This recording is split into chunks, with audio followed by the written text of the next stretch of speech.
গোপনে দুই স্বামীর সাথেই করেছে সংসার। এখন নিজেই বলতে পারছেন না তার বাচ্চার বাবাকে। তিনি কি বাচ্চার বাবা বলে দাবি করেছেন দুই স্বামী। এই গল্প যেন সিনেমার কাহিনীকেও হার মানিয়েছে। এই ভিডিওটি যারা দেখবেন আমার পক্ষ থেকে জানাই সংগ্রামী সালাম, অভিনন্দন।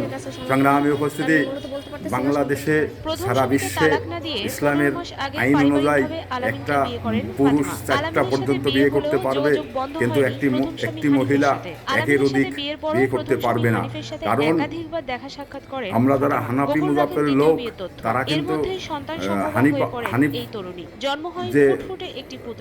হানিফের মেয়ে যে হনুপা ছিল, উনি কিন্তু একটি মেয়েগুলো সবাই মিছিল করছিল যে কেন আমরা একের অধিক বিয়ে করতে পারবো না, পুরুষরা পারবে, আমরা কেন পারবো না।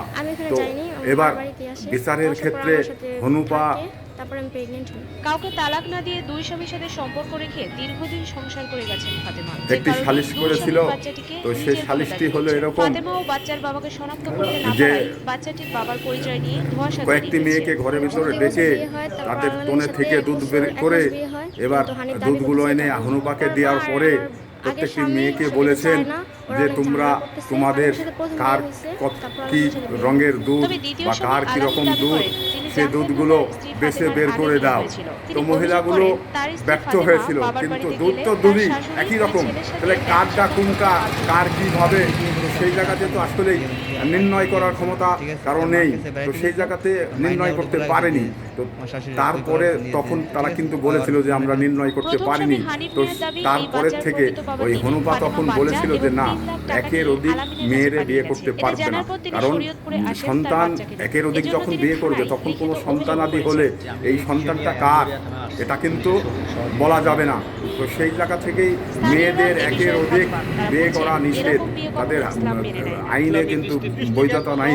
তো সেই জায়গাতে এই যে এই মহিলা, আমার মোবাইল স্ক্রিনে দেখতে পাচ্ছেন যে এই মহিলা দুইটা স্বামী রানিং অবস্থায় যে সংসার করছে, এবার যে বাচ্চাটা হয়েছে, বাচ্চাটা তো আসলে কার এটা মহিলাটা কিন্তু এখন নিজেও বলতে পারছে না।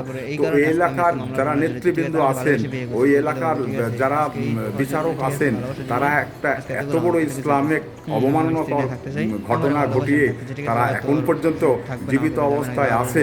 তাদের ইসলামে বলা হয়েছে যে গলা পর্যন্ত পুঁতে পাথর মেরে তাদের মেরে ফেলতে হবে। তো সেই জায়গা থেকে তার ওই এলাকার নীতি নির্ধারক যারা, তারা এটা করছে না কেন? আমার তো প্রয়োজন, আমি মনে করছি যে এটা প্রয়োজন, কারণ বাংলাদেশে এত বড় একটি কাম একটা মহিলা যখন করতে পারে, একের অধিক স্বামী নিয়ে সে রানিং অবস্থায়, তালাক না দিয়ে রানিং অবস্থায় সংসার করছে, তারপরেও ওই এলাকার নীতি নির্ধারক যারা বিচারক আছেন তারা কিছুই বলছেন না, কিছুই করছেন না। এদেশের আইন, ইসলামিক আইন আছে, সে আইন দ্বারা কিছুই কোনোটাই হচ্ছে না। তাহলে কি আসলেই এদেশে যা ইচ্ছা তাই করবে, যে কেউ যা করতে চাইলে সেই করবে, সেটা কি কখনো সম্ভব? তাহলে এই মহিলাটার বিচার হওয়া, এই আলামিন নামের যে স্বামীটা, তার যে বিচার হওয়ার দরকার জরুরিভাবে ইসলামের বিধান অনুযায়ী। তো সেই জায়গা থেকে তাদের বিচার হওয়াটা জরুরি। একটা মেয়ে কখনো দুইটা স্বামী নিয়ে সংসার করতে পারে না, এটা ইসলামে কখনো বৈধতা দেওয়া হয়নি এবং দেয়নি।